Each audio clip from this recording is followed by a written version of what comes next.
బాలీవుడ్లో ప్రముఖ ప్రతిష్టాత్మక సినీ నిర్మాణ సంస్థ యశ్రాజ్ ఫిల్మ్ బ్యానర్పై నిర్మాత ఆదిత్య చోప్రా నిర్మిస్తున్న చిత్రం వార్ 2. ఈ మూవీలో హృతిక్ రోషన్, ఎన్టీఆర్ కలిసి నటించగా కియారా అద్వానీ హీరోయిన్గా నటిస్తుంది. అత్యంత క్రేజ్ ఉన్న మల్టీస్టారర్గా రూపుదిద్దుకున్న ఈ చిత్రం తెలుగు, హిందీ, తమిళంలో ఆగస్టు 14వ తేదీన రిలీజ్ అవుతుంది. వార్ 2 చిత్రానికి బిజినెస్ వాల్యూ అనేది భారీగా జరిగింది. హిందీ వెర్షన్కు ఉత్తరాంధ్రలో యశ్రాజ్ ఫిల్మ్స్ సొంతంగా రిలీజ్ చేసుకుంటున్నారు. అక్కడ థియేట్రికల్ రైట్స్ సుమారుగా 175 కోట్ల రూపాయలు వాల్యూ కట్టారు.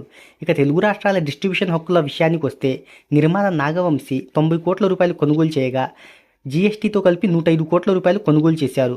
కర్ణాటక, ఇతర రాష్ట్రాల్లో 19 కోట్లు, ఓవర్సీస్లో 56 కోట్ల రూపాయల బిజినెస్ జరుపుకున్న ఈ చిత్రం వరల్డ్ వైడ్గా 340 కోట్ల రూపాయల థియేట్రికల్ బిజినెస్ జరుపుకుంది. ఎన్టీఆర్ తొలిసారి హిందీ రంగంలోకి అడుగు పెట్టడం, హృతిక్ రోషన్ తెలుగు సినీ రంగానికి నేరుగా పరిచయం కావడంతో ఈ మూవీపై భారీ అంచనాలనేవి ఏర్పడ్డాయి.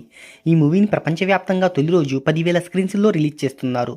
ఇక ఈ మూవీ బ్రేక్ ఈవెన్ టార్గెట్ 350 కోట్ల రూపాయల షేర్, 700 కోట్ల రూపాయల గ్రాస్ హౌస్ల బ్రేక్ ఈవెన్ టార్గెట్తో ప్రేక్షకుల ముందుకు రానుంది. హృతిక్ రోషన్, టైగర్ ష్రాఫ్ కాంబినేషన్లో వచ్చిన వార్ చిత్రం ఇండియాలో 320 కోట్ల రూపాయల నెట్ను, 375 కోట్ల రూపాయల గ్రాస్ హౌస్లో రాబట్టగా ప్రపంచవ్యాప్తంగా 470 కోట్ల రూపాయల గ్రాస్ హౌస్లో రాబట్టింది. ఈ మూవీ తొలి రోజు కలెక్షన్ల వివరాల్లోకి వెళ్తే హిందీలో కంటే ఎక్కువ క్రేజ్ ఉన్న తెలుగు రాష్ట్రాల్లో ఈ మూవీకి బాక్సాఫీస్ దగ్గర కూలీ రూపంలో ప్రమాదం పెంచి ఉంది.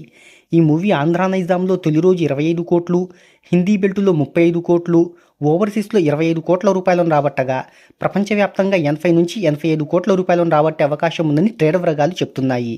బాక్సాఫీస్ దగ్గర ఈ మూవీ సాధించిన తొలి రోజు కలెక్షన్ల కంటే కూలీ సినిమాని ఎక్కువ కలెక్షన్లను సాధిస్తుందని ట్రేడ్ వర్గాలు అభిప్రాయపడుతున్నాయి. మరి చూద్దాం బాక్సాఫీస్ దగ్గర రిలీజ్ అయ్యాక ఏ మూవీ ఎంత నెంబర్ని పెడుతుందో.